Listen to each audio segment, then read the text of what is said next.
Good evening, America, and welcome to this special edition of Cross Country in Moscow, Idaho.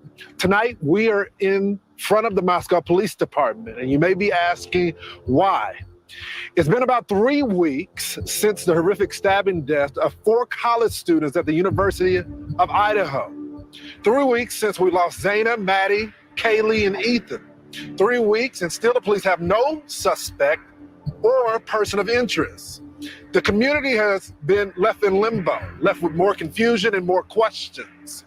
We are on the hunt for answers for them. Moscow deserves answers. The students of the university deserve answers. These 4 young innocent victims deserve answers, and so do their families. So let's start there. Joining me now on set, the parents of Kaylee Gonzalez, Christy and Steve Gonzalez. Thank y'all so much for being with me. You guys have been so transparent and strong for the public. Christy, you called the person that did this the boogeyman.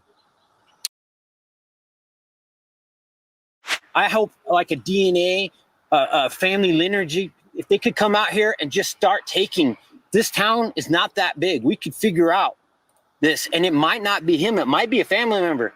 We have family all going to the school together. You know, there's cousins, there's aunts, there's uncles. We could find this guy just with volunteers. Lineage companies were, Put Idaho on the map.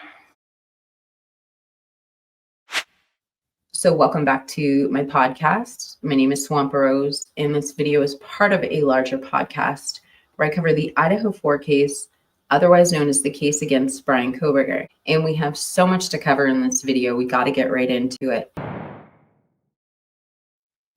So this video is regarding DNA. Now I'm going to talk a lot about BF and DM in this video, the survivors to the crime. So I don't talk about BF and DM to try them in the court of public opinion at all. In fact, it's quite the opposite. Their stories are so important. Every bit of their story that gets placed on the public record, I want to analyze and review. When this case is over and the dust settles and we're looking back, we're going to realize how unusual it is to have survivors there before, during, and after the last seconds of these victims' lives. 50% of homicides in the US go unsolved. And what they have to say, mark my word, whatever they have to say is going to shape this case. And I think they're going to be witnesses. And I think both the prosecution and the defense is going to use their words to their favor. So these surviving roommates, these surviving witnesses, they are a big deal. And I think we're going to realize just how unique it is to have them when this case is over. So let's get right into it. So to begin with, the general theme of this video is just talking about the DNA evidence, analyzing both sides of this argument, because there are legitimate points. There are legitimate talking points on both sides of the DNA argument. So I want to cover both sides in this video. The side of people who are favoring the DNA evidence against Bryan Kohberger and the side of the people who are not. So it's going to be a lot of information to fit into this video.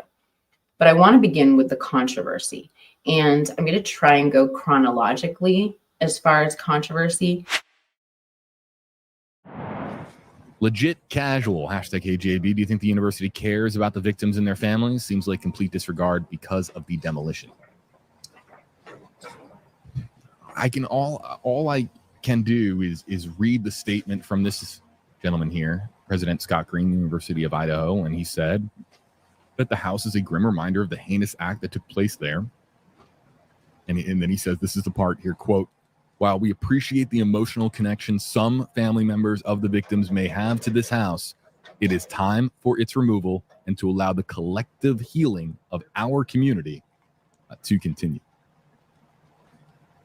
And look, it's part of my job to be curious, and I am curious as to how many hands were in the bucket when it came to making this decision.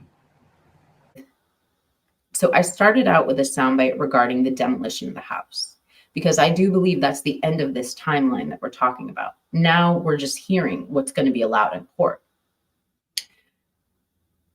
The evidence collection ended when the house was demolished. So let's talk about everything starting from the beginning towards the end of what we know about the DNA. So I want to start with this clip that's been circulating for the last week. So recently we saw a video released on TikTok that's been circulating YouTube, and it shows people out front of the 1122 King Road home immediately proceeding first responders to the 911 call. And I want to start there because I want to bring up some of the concerns or questions that my viewers are bringing up about this clip. So let's start with the clip itself.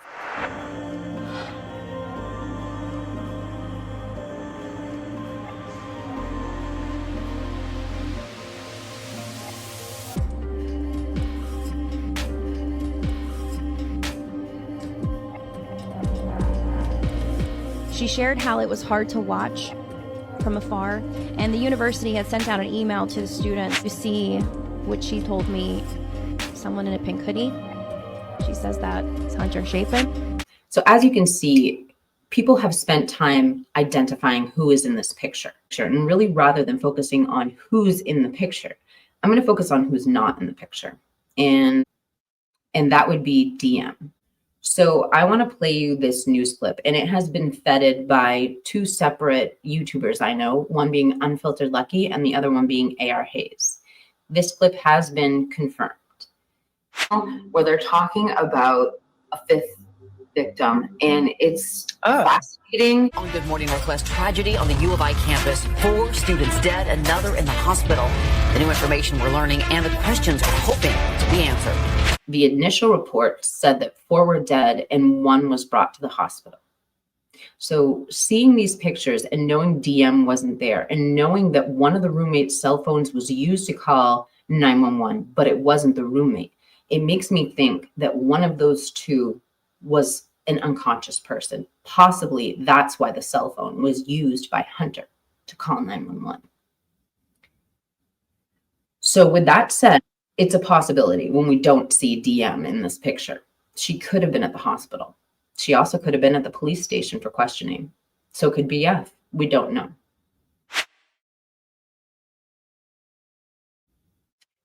One other thing we see in this picture, which is really interesting, I want to bring up, is you can see where the kids are sitting in front of this dumpster. You can see the dumpster is full. I'm going to play you this clip really quickly. And what I want you to do is pay attention to the garbage truck as it leaves. The garbage where these kids were sitting was emptied into a dump truck. And I'm bringing that up because the police realized the importance of what was in that dumpster and followed the dump truck to a location and actually went through that garbage. Students to see what she told me, someone in a pink hoodie. She says that it's Hunter Chapin.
Right there, that's a red flag for me.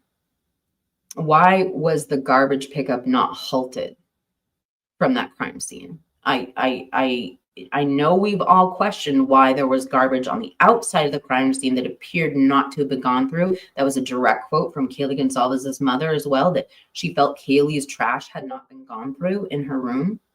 So just Maybe it's a red flag, maybe it's something, maybe it's nothing, but I do want to bring it up. And I do think that possibly, if it's not protocol to not check the trash at an investigation, it needs to be, because as a criminal, we all know now the place to hide the weapon might be in the trash or the dumpster. As a criminal, you might think to yourself, well, maybe if I hide evidence in the trash, nobody will ever find it. I mean, that's what I'm thinking. I want to keep focusing on this photo. What do we see in this photo? We see Murphy, okay? Let me play you this quick news clip from a Fox News reporter. Let's listen in.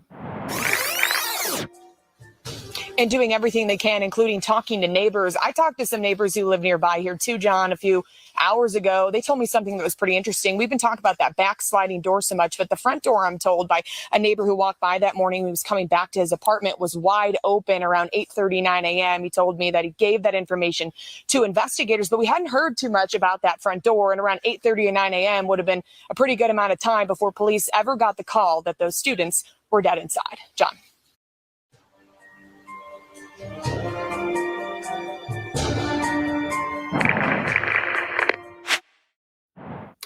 So this hasn't been verified by police, but she's telling us that the door was open at 8:30 in the morning.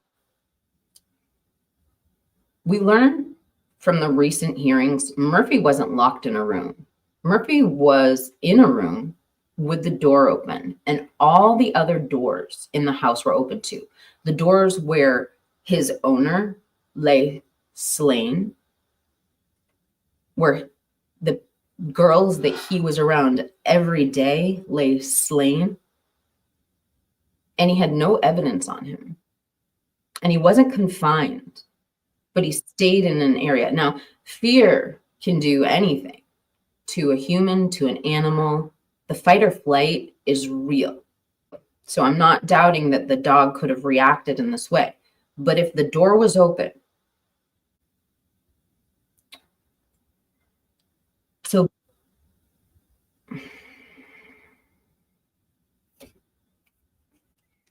So, I mean, just to further bolster that Murphy had no evidence on him, we see him here at the dumpster being held by other students. So these are just questions that I'm bringing up. Now, I want to go a little deeper into the DNA and the DNA evidence. Okay, so one of the peculiar things, so there has been sort of like a peculiar shift to me in the defense of Bryan Kohberger in the last like 60 days. Whereas we were always hearing the defense team telling us that they don't know how LE got to Bryan Kohberger. Now we're hearing in open court and in written legal documents, they got to Bryan Kohberger on the 19th through investigative genetic genealogy. I think when we don't know what's going on and the case is gagged, sealed, and redacted, one thing we can do is react to how the defense is defending their client. It's going to tell us a lot about what the prosecution has. If the defense is doubling down now on this is how they got to Bryan, it brings up all these other peculiar things that we've seen. Now that we've heard the defense double down, they found Bryan Kohberger through IgG. Number one. So let's just do a little timeline here. At the University of Idaho, the 911 call came in around noon. At 1 o'clock, an alert went out. At 2 o'clock, a shelter-in-place order was put on everybody at the university. Now, shelter-in-place is excessive. It means stay in a room, away from open windows, do not leave. That shelter-in-place order was lifted within like 2 or 3 hours. They said there was no direct threat to the community and this was a targeted attack, but they did not have their suspect. And I'm sorry, I'm not trying to laugh. And that's kind of a nervous laugh. I'm not making light of the subject. It was confusing, to say the least. In fact, it was so confusing that it was a subject brought up in Fry's election campaign for sheriff. People wanted to know, why did you remove that shelter in place and not explain to us why we were not in danger? Fry said he was going to take a chance and wait for the case. He wasn't going to tell the public. Even if he was elected, he said he wasn't going to explain because it was so important to the case. What could they have had? What exactly did they have for evidence that made them think there was no other danger? Was there something left at the house? Did one of the victims write something down or put something on their phone? Did somebody, trigger warning, write something in blood before they died? Did somebody write something on their cell phone, call out to their Surrey? Did the unaliver leave something at the home that made them indicate that? What made them think that there were no other targets? But there are just several other peculiar things, such as one of the victim's mothers stating that the name of Bryan Kohberger was being swirled around the 13th. We've also heard rumors that there were grand jury subpoenas with Bryan Kohberger's name on it a week after the crime. There was also an eyewitness, and that was DM.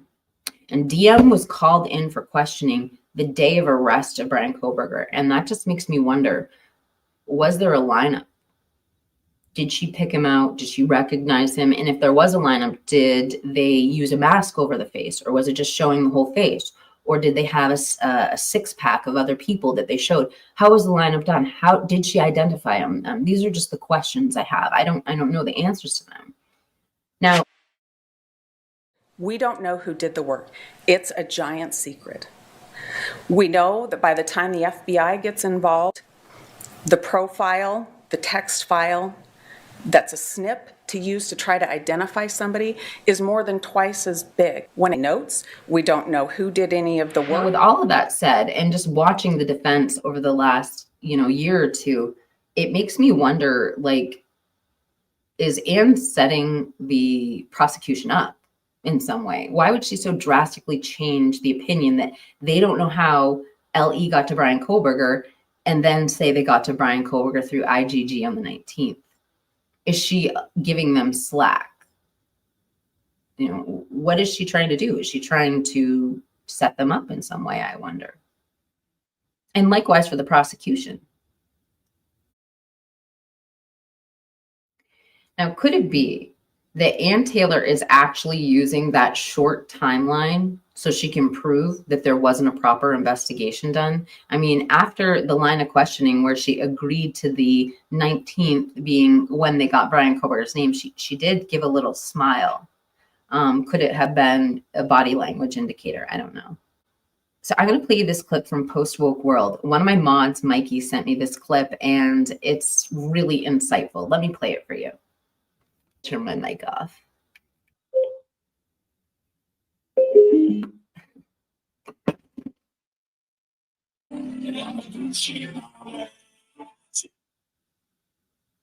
So what makes the most sense and what's, I think, been figured out at this point is Othram took the SCR, was able to identify more markers on this unknown DNA, created the file, looked through some databases that they were legally allowed to, and still didn't find a match, and then gave it to the FBI, and the FBI then searched the databases that law enforcement is not explicitly allowed to look at. And that's where Vargas came in. And what's really interesting about Vargas is she gave us that information. She's an incredibly brave woman for doing that, because if you recall, right after that, she got visited by the FBI, and Anne claimed witness intimidation, which I fully agree with. But you know what? It's not the first time where somebody has gone ahead and looked at some of this DNA stuff that the government's doing and had some problems. So I'll read you an article from 2008. And Bicca Barlow is brought up here. So State Crime Lab analyst Catherine Troyer was running tests on Arizona's DNA database when she stumbled across two felons with remarkably similar genetic profiles. The men matched at 9 of the 13 locations on chromosomes commonly used to distinguish people. So she's just running tests in a database, and she finds 2 felons who have pretty much the same genetic profile because they're matching in areas that are unique. So the FBI estimated the odds of unrelated people sharing those genetic markers to be as remote as 1 in 113 billion, right? Because that's what they're telling us. It's like octillion now, right? But here she finds 2 men who were unrelated in CODIS who, if you didn't know any better, you would say they were genetically related. And there was some doubt as to whether they were related because one was black and the other was white. Not that that completely eliminates it, but you get the point. In the years after her 2001 discovery, Troyer found dozens of similar matches, each seeming to defy impossible odds. As word spread, these findings by a little-known lab worker raised questions about the accuracy of the FBI's DNA statistics, and this ignited a legal fight over whether the nation's genetic databases ought to be open to wider scrutiny.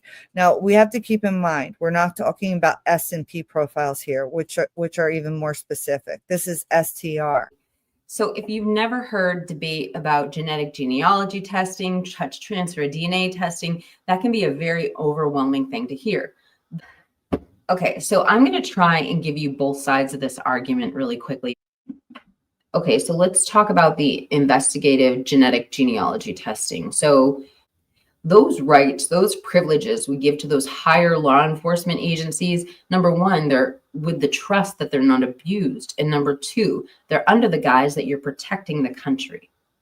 When you start hearing about genetic genealogy and genetic profiling, and you hear about incidents like that, it can be very overwhelming and you want to understand more. So let me just try to explain in simple terms exactly what's going on. So one side of this camp is saying you can essentially take any sample of DNA and find commonalities with that DNA and a DNA at a crime scene. Because as humans, we share like 99% of the same DNA. Now, it doesn't necessarily mean that somebody is a genetic match. That takes further testing. Here's the thing, is that genetic genealogy is considered a tip. It is not considered evidence. It can't be used as probable cause for that specific reason. And so when we hear that genetic genealogy was used, it's not evidence. It's the same as like a lie detector test. It tells you if you're onto the right person or not. Further genetic testing will prove something is a match or not. Now, for me, I see both sides of this argument. I understand that our higher law enforcement agencies need proprietary ways to secure national security. They need to have investigative means beyond our regular law enforcement. However, if we are giving those powers to a government entity, they should not be turned around and used on American citizens. If you do, you have to show your cards. This tool is primarily supposed to be used for cold cases to get tips. It's also used for national security. And if it's not being used for national security, there should be complete transparency in how it's being used. I'll tell you a way that, I'll give you a real life example where this genetic genealogy can really affect someone's life. If you are accused of a crime and you're told there's DNA evidence against you, it could be this IgG. Now, you go to court in pretrial hearings, all of your evidence is pre-vetted in pretrial hearings. So your evidence gets vetted before it goes to court. And so the thing is if you're a defendant and you're facing a lengthy sentence and you know you're guilty and you want to plead, if the prosecutor says that they have evidence they don't, or evidence that actually isn't good enough to be used in court, you actually have to plead using that evidence. Do you see what I'm saying? So you have to assume that evidence is correct and plead on it. So, for a bad person, a person who actually committed the crime, well, more pressure on them. But what about an innocent person who doesn't know how they got caught in this, who has a reason why their touch transfer DNA might be at a crime scene? What about that innocent person who feels the evidence is so unfairly stacked against them, they have to plead? That's where we need to have some regulation come in. Because if somebody made a mistake and an innocent person goes to jail, who pays the price? Answer that question. Who pays the price? Is it the lab? Without legislation and clarification on this, right now we're just following DOJ guidelines. So, and they don't always work out, because in the case against Brian Koberger, they were supposed to hand the workup, the genetic genealogy workup, to the prosecution, and the prosecution told us it was destroyed. So DOJ guidelines weren't even followed in this case, but there are no repercussions because there is no legislation or laws. So nobody broke a law, they just broke the guidelines, and nobody's going to get in trouble. So there's that. And then I just want to kind of circle back to the footage we started out with, the demolition and the dumpster, the demolition and the children out front of the house. If there are 2 other samples of DNA, I wonder, have they been explained away? Like, for instance, the blood on the banister or the bloody glove outside. Is there a reason why this evidence wasn't tested? Is there a reason why the DNA wasn't identified? It's not an impossible task. I mean, with a much smaller sample, they were able to track down Brian Koberger. So with these full profiles, why would they not be able to figure out who the DNA belongs to? I want to remind you, before Brian Koberger was apprehended, Steve Gonzalez, one of the victim's fathers, came out and said this is a small community and they will come together and give samples of their DNA to find this perp. Did you know in other cases, communities have come together and donated their DNA to try and figure out who the unknown DNA at a crime scene was? So if we have unknown DNA at the 1122 King Road home, how much do you want to bet that the community would come together and donate their DNA to figure out who the perpetrator is? I think there's a pretty high chance they would. So that's what we asked for. I hope, like a DNA, family lineage, we could find this guy just with volunteers. Lineage companies Put Idaho on the map. So I hope I've given you some food for thought. I'd love to know your opinions in the comments section below. More importantly, if I haven't covered an angle of this story that you'd like me to cover, I'd love for you to leave it in the comments so that I can continue to be as balanced and objective as I can. So if you made it this far into this video, I really appreciate you listening. You listened to what I had to say, and I would love for you to consider subscribing. And if you would like to see me live sometime and chat or interact with me, please hit that notification bell, because I should be going live in the next couple days, and I'd just love to have you be part of the live chat. So with that said, I'm going to let you go. But if you take nothing away from this video, please take this away. So if you remember nothing or take away nothing from this video, please remember this. This is a viewer-driven podcast, and I am nothing without the viewer. So I, Swamp Rose, am nothing without you. Thank you, and I hope you have a blessed day. Justice for the Idaho 4. Maddie, Kaylee, Ethan, and Sienna.